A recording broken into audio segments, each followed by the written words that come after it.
ঘুমের তুইটা অনেক তাড়াহুড়া করে রেডিও নাস্তা করার সময় বাসায় কিছু গোলমাল হয়ে গেছে। গোলমালের বিষয়টাও বলা তো মুশকিল। আমি যখন নাস্তা করি তখন আমার স্ত্রী ইনসুলিন নেবে,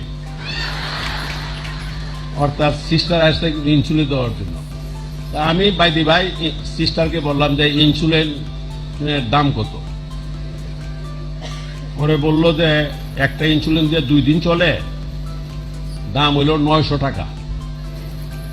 তো যাই হোক, এখন তো রাষ্ট্রপতি বা তার স্ত্রীকে সরকারিভাবে চিকিৎসা দেওয়া হয়।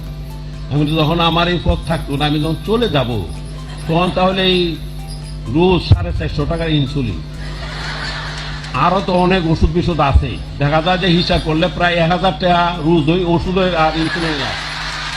আমি তাহলে এই পদের থেকে আমি গেলে তখন এই টাকা করতে আইব, এটা তো একটা মহা সমস্যার ব্যাপার। পরে হয়তো ইনসুলিন করতে পারি তুমি দিবা, আমি কত অত টাকা করতে দেবো, রোজ দিয়ে 1000। পরে আমি বললাম যে দেখো, তোমাকে যখন আমি বিয়ে করছি তখন কথা ছিল তোমার ভাত কাপড় দিব, ইনসুলিন দেওয়ার তো কোনো কথা ছিল না। তোমার এই ধরনের রোগ বাধায় দিবা, তোমার ইনসুলিন হবে, এখানে তো এই জন্য আই এম নট রেসপন্সিবল। মানে এ নিয়ে অনেক কথা কাটা আমি বললাম যে ঠিক আছে, যার যার হিস যে ভালো, যার পথে যাও। তখন সে প্রশ্ন তুললো যে ঠিক আছে, তাও যাইতে রাজি আছি। কি আমি বললাম তো যাও। তাহলে আমার যে তখন বিয়ের কাবিন ছিল 25,000 টাকা। বললাম যে 25,000 টাকা আমি দিয়ে দিতে রাজি আছি, তুমি যাও। পরে বলে কেউ না, 25,000 টাকা তো এখনের না, 64 সালে তুমি আমার বিয়ে করছো। তখনকার 25,000 টাকা এখন তার কথা বলে 25 কোটি। তখন এটা কথা আছে 25 কোটি আমি দিতে পারতাম না, হয়তো কথা আছে না 9 মন গিয়ে হইতো না, রাত আর নাইসও হইতো না, এমন একটা অবস্থার মধ্যে। সুতরাং এই ব্যাপারে গুলমাল ছিল একটা বাসা, সুতরাং মন মেজাজ তো ভালো না। ও বুঝতে পারছে হাসির কারণ আগামীকাল হলো ভালোবাসা দিবস।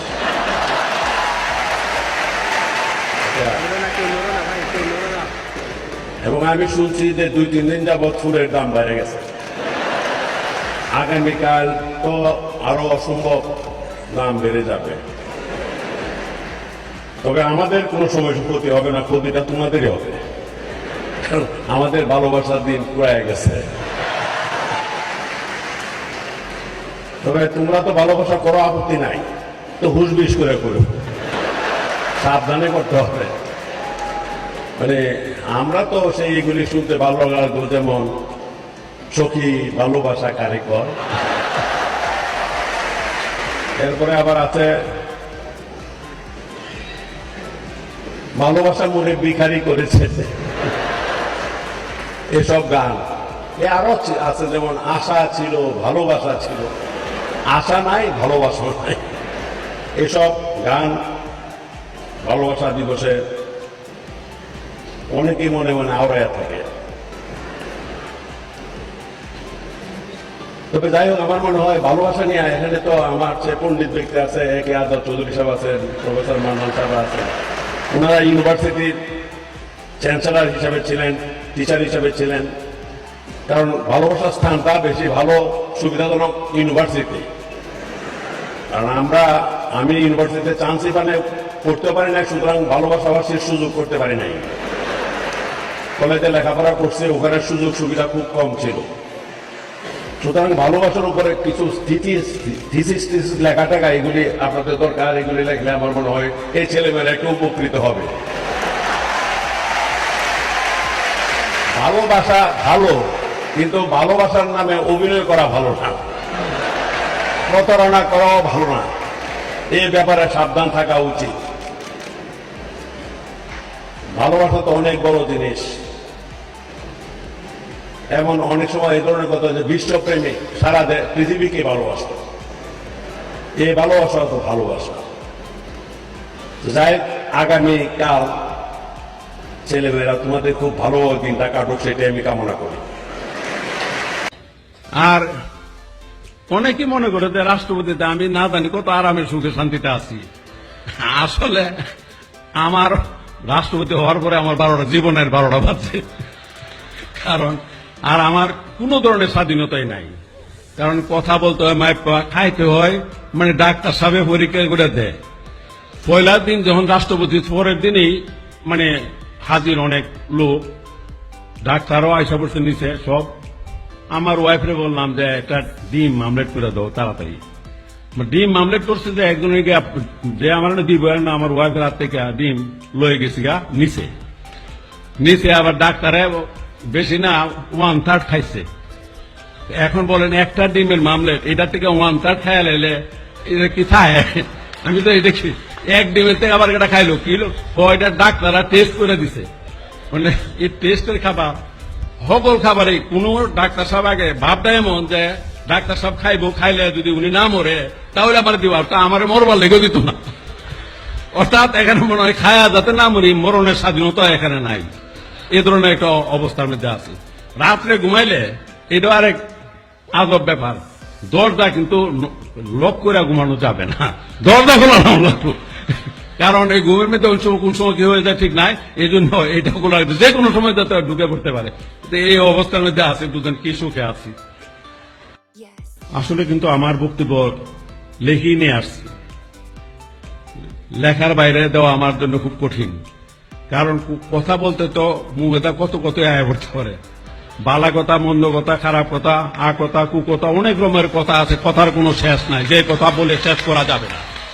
কিন্তু কথা হলো, আসল কথা হলো, কথা বলতে গিয়া আমার সাংবাদিক ভাইরা আছে, ওনারা এই থেকে বিভিন্ন গ্রামাটিক্যাল মিস্টেক, বিভিন্ন ধরনের, আবার এই অর্থ কি হয় বা এটা এইভাবে না বললে ওইভাবে বললে কেমন হয়, এ ধরনের একটা সমস্যায় থাকি। যার জন্য রাষ্ট্রপতি হওয়ার পরে একটা গরুর কুয়ার তো শুনছেন আপনার নাম, এই কুয়ারের ভিতরে থাকার মতো একটা অবস্থা, মানে যার জন্য এই অবস্থার ভিতরে রাখা হয়, মানে যার বা ভিতর থেকে কোনো ধরনের কাজ ফ্রি করা যায় না। এখানে আজকে আমার বন্ধু ফজলুর রহমান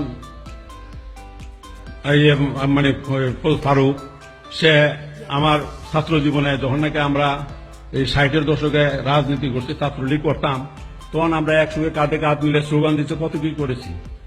সে কিন্তু আজ আমার এখানে আসতে যে কি অবস্থাটা ফেস করছে, সে পরে জিজ্ঞাসা করলে তার কাছে জানতে পারবেন, মানে আসতে পারে না। আর আমি যে আপনাদের কাছে আসছি, কিন্তু আসছি কি দেখেন বাসের বেড়া দিয়া কত দূর। এই যে আমরা গান অনেক সময় শুনতাম, মাঝে মাঝে নিজেও গাইতাম যে দূরের মানুষ কাছে আসো, শুনবে যদি আমার গান। এখন অবস্থা এমন হয়েছে, কাছের মানুষরা ঠেঙ্গা দূরে ভালো, আশেপাশে আসার কোন সুযোগ নাই। এই হলো আমার অবস্থা। প্রকৌশল বিশ্ববিদ্যালয়ের শেরে বাংলা হলে থাকার সুযোগ হয়েছিল, তবে ছাত্র আমি ভালো ছিলাম না, ইঞ্জিনিয়ারিং এ ভর্তি হয়ে নাই। আমি ইন্টারমিডিয়েটে লজিকে রেফার পাইছিলাম। তখন সারা বাংলাদেশে এই রেফার পরীক্ষাগুলো হতো ঢাকা কলেজে, সুতরাং আমিও ঢাকা কলেজে পরীক্ষা দেওয়ার জন্য ঢাকা আসি। ভাবলাম যেহেতু রেফার পেয়েছি লজিকে এক সাবজেক্ট, মাস 1.5 মাস 15 মাস সময় আছে, ভালো করে পড়াশোনা করে তারপর এই পরীক্ষাটা দিয়ে পাস করা যায় কিনা। সেই অবস্থায় আমার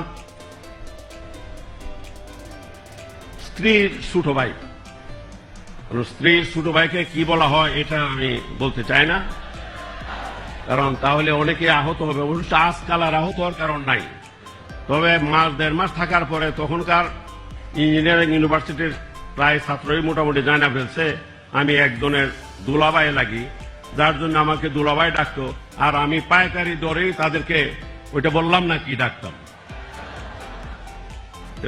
ওই সময় আমার থাকা এসব আলাপ যখন আজকে সকালে করতেছিলাম, তখন আবার আমার স্ত্রী বলল, সাবধান, তুমি এসব আউল ফল কথা ওখানে বলে উঠল। পরে আমি আউল ফল কথা বলার কি আছে, কিছুই তো নাই, তুমি আমার নিয়ে কোনো কিছু বলবা না। আমি তো বলবো না, এটা আবার কেমন কথা। আর তাছাড়া আমি বললাম তখন তো ইঞ্জিনিয়ারিং ইউনিভার্সিটির ছাত্রী ছিলই না, যা সব ছাত্র আমি দেখি নাই, মনে পড়ে না। বিসি সাহেবের সঙ্গে আমি আলাপ করছি, আমার মনে হয় না তখন কোনো ছাত্রী ছিল। সুতরাং ওই অন্য কোনো সম্পর্ক থাকার তো প্রশ্ন নাই। তো যাই হোক,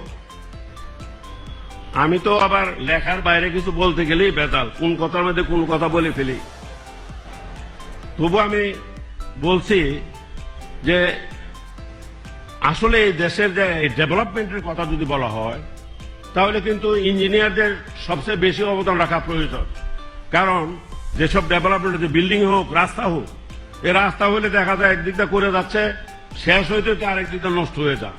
তাহলে এটা হুইজ রেসপন্সিবল ফর দিস? এখানে এগুলিও তো দেখা ব্যাপার আছে, এগুলি চিন্তা ভাবনা করতে হবে। বিল্ডিং করে ছাদ দেওয়া, ছাদ হঠাৎ করে ছাদই পড়ে থাকে, এই ধরনের অবস্থা হলে তো বিপদ। তো এই দিকগুলি যাতে না হয়, কারণ আমরা যদি উন্নত দেশে যেতে চাই, যেটা আমাদের স্বপ্ন, সেই স্বপ্ন পূরণ করতে হলে কিন্তু আমাদের সবারই সৎ থাকতে হবে। এবং শুধু সৎ থাকলে চলবে না, একটু অ্যাক্টিভও থাকতে হবে। তা না হলে কোনো অবস্থাতে এটা থামবে না। আবার ওখানে থাকতাম, আবার খাইতে পারতাম না এই হলের হোস্টেলে। তখন আমরা মেসেগা খাইতে পারতাম, তখন আমরা পাশে ছিল হাসিনা হোটেল।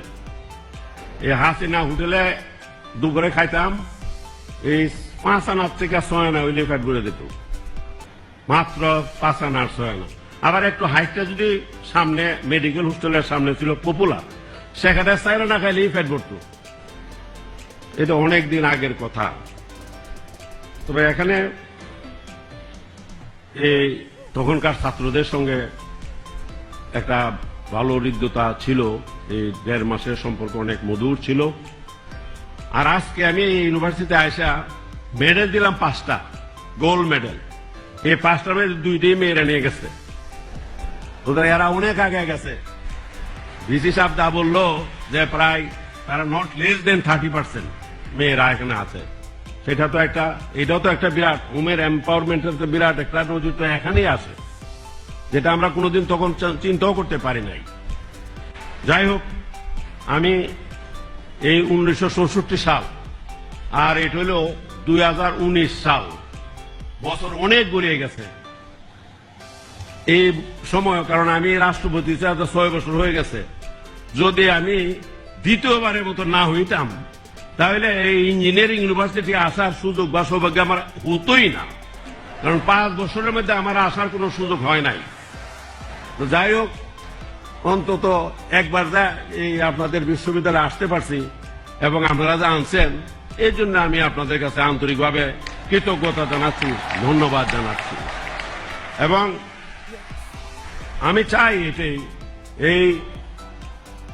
এই বুয়েট শুধু বাংলাদেশে না, সারা পৃথিবীতে যেন একটা অবস্থান নিতে পারে। কারণ আজকে বিভিন্ন জায়গায় পৃথিবীর আমাদের ইঞ্জিনিয়াররা, আমি আমার যে শ্যালকের কথা বলছি, সেও কিন্তু এখন আমেরিকাতে আছে, প্রায় 30-32 বছর যাবত এখানে আমেরিকাতে আছে।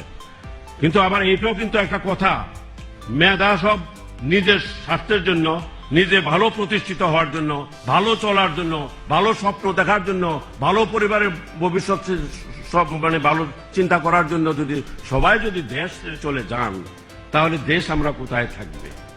এখানে কিন্তু আপনাদেরকে ভালো করে গভীরভাবে চিন্তা ভাবনা করতে হবে। দেশের স্বার্থকে সবার উপরে প্রাধান্য দিতে হবে। আমি এটি বিশেষভাবে আমি সবার কাছে আমি অনুরোধ জানাই। আর ফার্স্ট সেকেন্ড হলে কিও, আমি তো এখন খুব খারাপ ছাত্র আসলাম, আর আমার মতো খারাপ ছাত্র যদি বাংলাদেশের রাষ্ট্রপতি হইতে পারে, তাহলে অত ভালো ছাত্র হওয়ার দরকারটা কি? আসলে খুব দুঃখজনক। সব মেয়ে মা বাবা তো চা তার ছেলে মেয়েরা ফলাফল করুক, ফার্স্ট হোক, সেকেন্ড হোক, গোল্ডেন কি প্লাস, এগুলি পাক, সবাই চা। কিন্তু যখন শোনা যায় যে বাপ বা মা গিয়া তার ছেলের নকল সাপ্লাই দেয়, এটা কি করে হয়? এর চেয়ে লজ্জাস্কর জঘন্য কি হইতে পারে? তাহলে এই বাপ আর মা তার ছেলে বা মেয়েকে কি শিখাইতেছে, তারে কি বানাইতেছে, তারে দিয়ে ভবিষ্যৎ কি হবে, দেশের কি হবে?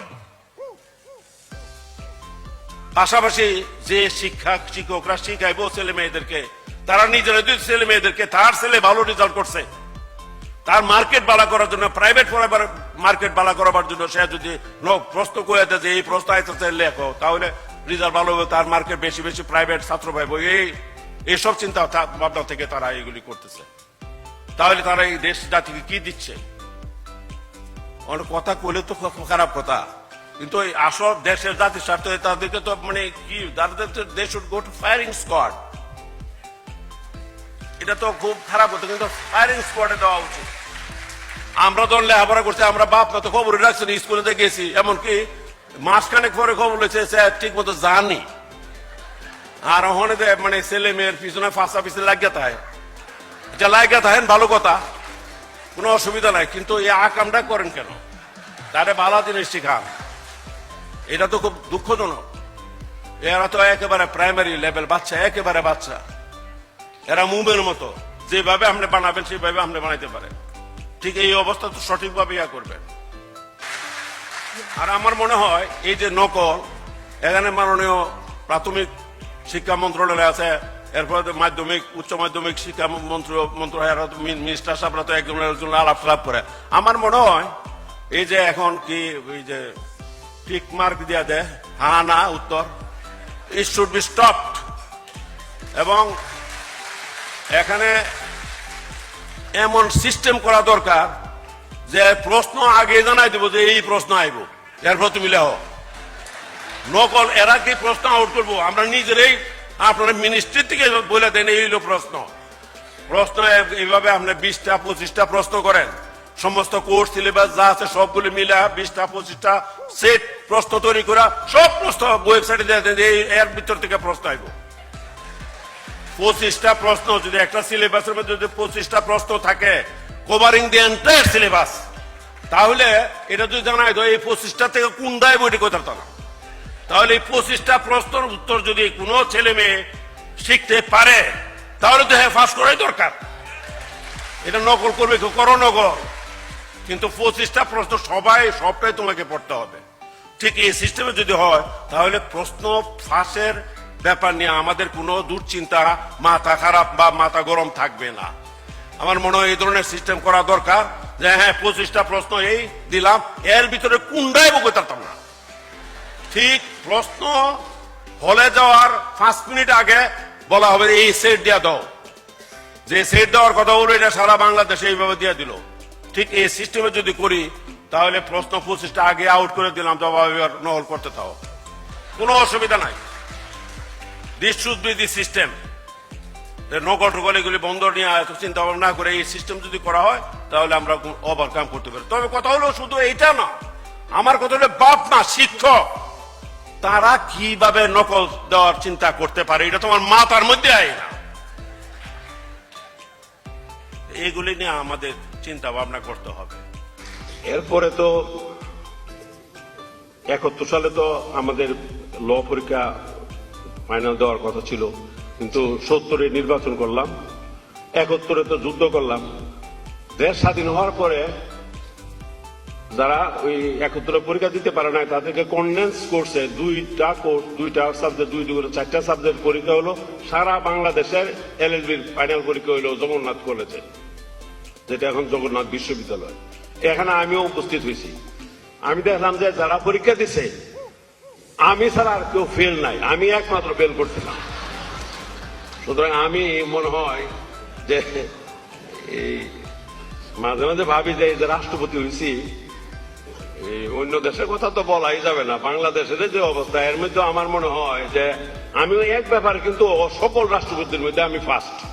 সেটা হলো কেমন যে ছাত্র খারাপ, মানে এই সব কোয়ালিটি বুদ্ধি শিক্ষা অধিকারদের পিছনে এই ব্যাপারে কিন্তু আমি উল্টা দিক থেকে ফার্স্ট।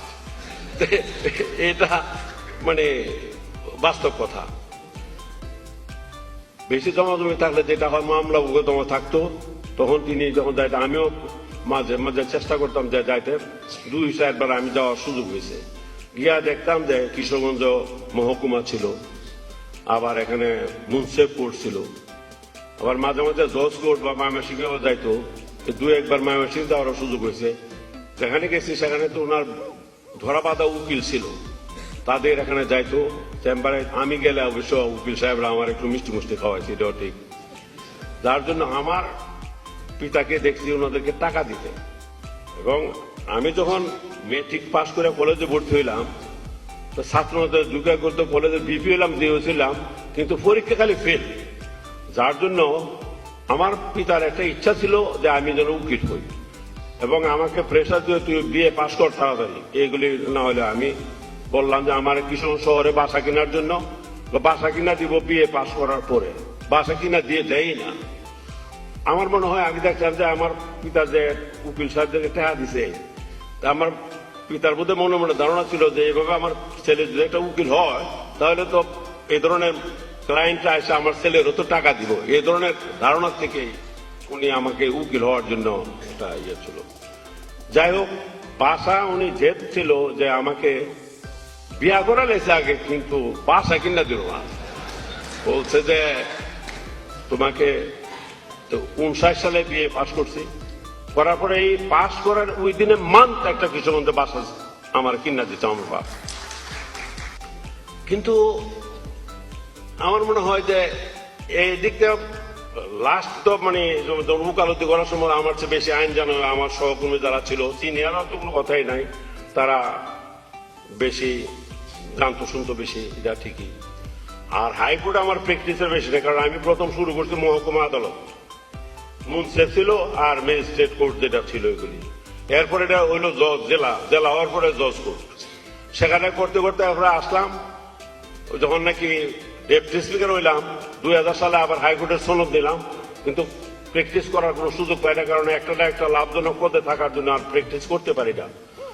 যাই হোক, তত্ত্বাবধায়কের সময় যখন কোনো পদ পদবি নাই, এই 2 বছর আমি হাইকোর্টে উকালতি করছি, এবং অনেকে আমার সিনিয়ররা আছেন, সহকর্মীরা যারা আছেন, অনেকে আপনারা জানেন সেটা, আমি সেখানে করেছি। তো এখানে যে আমি করছি সেটা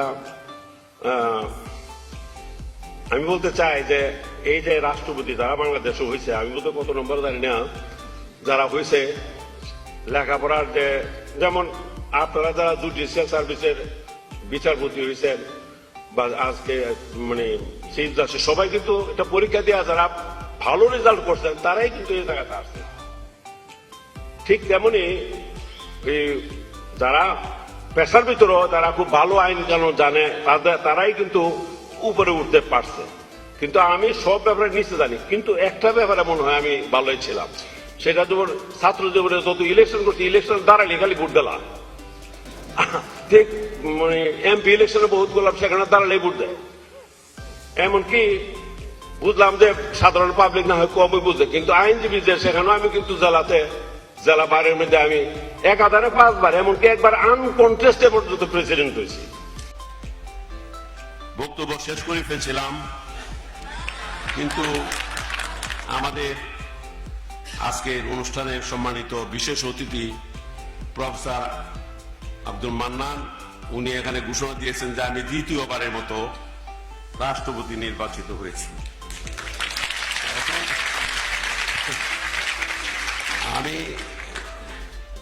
উনি খুশি হতে পারেন, কিন্তু আমার মনে হয় যে তোমরা যারা গ্রাজুয়েট হয়েছ নবীন, তোমরা বোধহয় বেশি খুশি হওয়া নাই, কারণ তোমাদের একটা ধারণা থাকবে যে এই বুড়ারা বাতিল না হলে তো আমাদের রাস্তা ক্লিয়ার হচ্ছে না। আমাদের দেশে আগে আছে না, যেমন ওই আমার বড় ভাইয়ের বিয়া না করা পর্যন্ত বলতো যে আমার সামনে একটা রেড লাইট দেওয়া আছে, অর্থাৎ বাধা দেওয়া যাবে না। ঠিক আমিও মনে হয় তোমাদের সামনে একটা রেড লাইট, তোমাদের ভবিষ্যৎ রাষ্ট্রপতি তো না, এখন তো এই জন্য তো বিকল্প নেই, তোমাদের নাকি মনে পড়ে দোয়া করতে হবে যে এই বুড়া তাড়াতাড়ি আর ভাবছিলাম যে আমি যশোর, কুষ্টিয়া এইসব এলাকাতে বেশি কথা বলি না, কারণ আমাদের এই লেখার মধ্যে লেখা থাকে এক ধরনের, সেটা পড়ি, কিন্তু এর বাইরে যদি কথা বলতে যায় এই এলাকার মানুষের যে শুদ্ধ ভাষায় কথা কয় এটা আমরা পারি না, যার জন্য এখানে কথা বলতে বড় ভয় করে।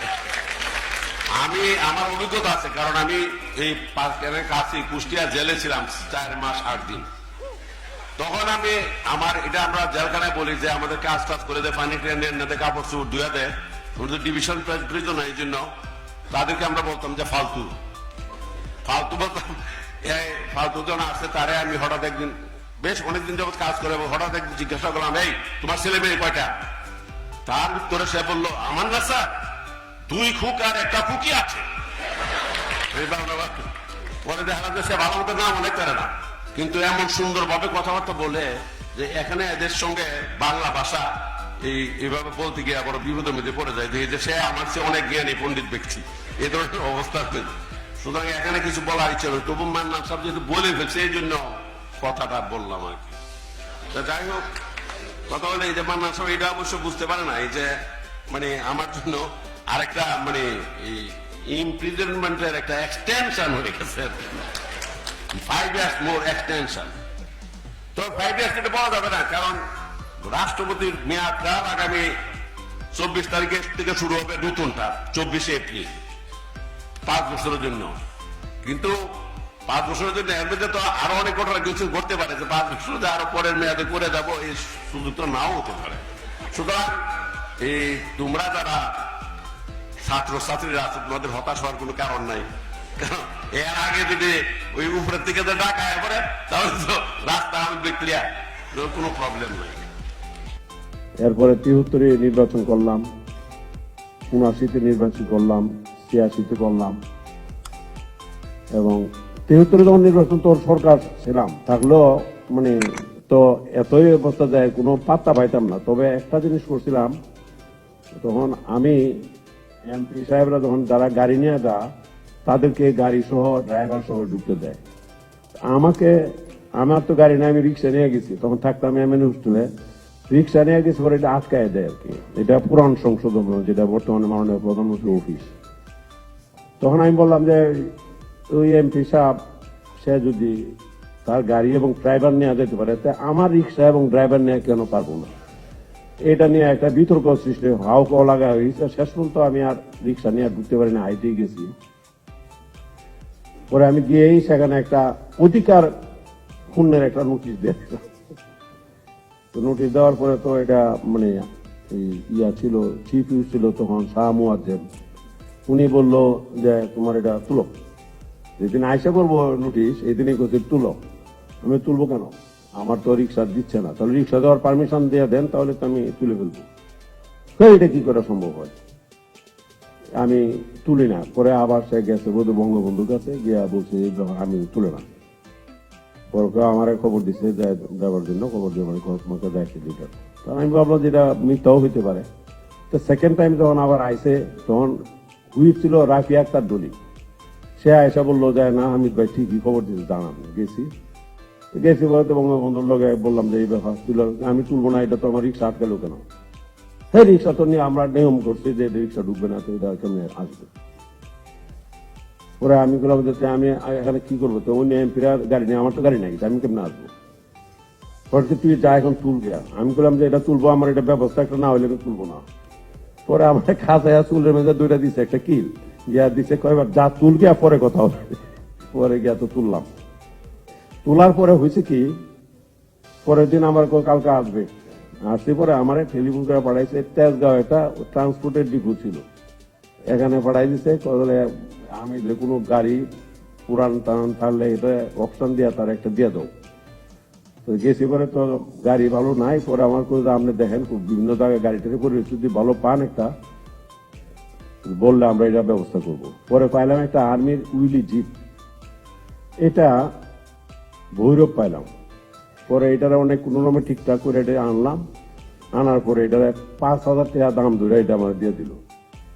পরে ড্রাইভার কি নিজেই গাড়ি চালায়, ড্রাইভারের কি তখন বেতন দেয়, ড্রাইভার আমার মতো অবস্থা না গেলে বেতন যে পয়সা পাই এমপি হিসাবে খুবই কম, মাত্র প্রথম ছিল 1,000 টাকা বেতন, এরপরে এটা বাড়ায় করলো 1,500 টাকা। এই অবস্থার মধ্যে আর কি। তবে কথা হলো যে এই জীবন নিয়ে কিছু কথাবার্তা লিখতাম চাই, তাও লেখতামও তো পারি না, লেখার তো অভ্যাসটা নাই। নাহলে মানে মোটামুটি একটা দাঁড় করাতে চেষ্টা করছিলাম, কিন্তু বেশি সুবিধা করতাম পারি না। ভালো কইতাম পারি, কইলে লেখা যে একটা দাঁড় করাবে এই ধরনের জন্য একটু পিছনে পড়ে আছে আর কি। তবে ইচ্ছা আছে একটা কিছু লেখা আর কি, ওই ধরনের সুন্দর টুন্দর না হইলে মোটামুটি কথাগুলি তো একটু প্রকাশ তো হবে। এই পীর হাবিবুর রহমান আছে আমার হাওরের, এটা তো মানে হাওরের বিষয়গুলি তো মানে আমার সঙ্গে এটাও তো একটা ওতপ্রোতভাবে জড়িত। আমার লেহার ভিতরে যদি হাওয়াটা তো আছে, সুতরাং সে আমার মধ্যে মধ্যে সমান এখানে বই লেহারা এই হাইগোর ওই মিলন সাহেব উনিও তো আজকে বই দিছে, তাই মানে ওনারা লেখে, কারণ আসলে মানে ওনাদের যে অভিজ্ঞতার আলোকে যা আছে এটাকে যা আছে হচ্ছে বেশি করে লেখতারে, আর আমরা বেশি করে আছে অভিজ্ঞতা কিন্তু লেখতাম পারি না। This is the difference. এই দুইটাকে যদি একটু সমন্বয় করা যেত তাহলে বোধহয় একটা ভালো জিনিসই হয়তো সৃষ্টি করা যাইতো আর কি।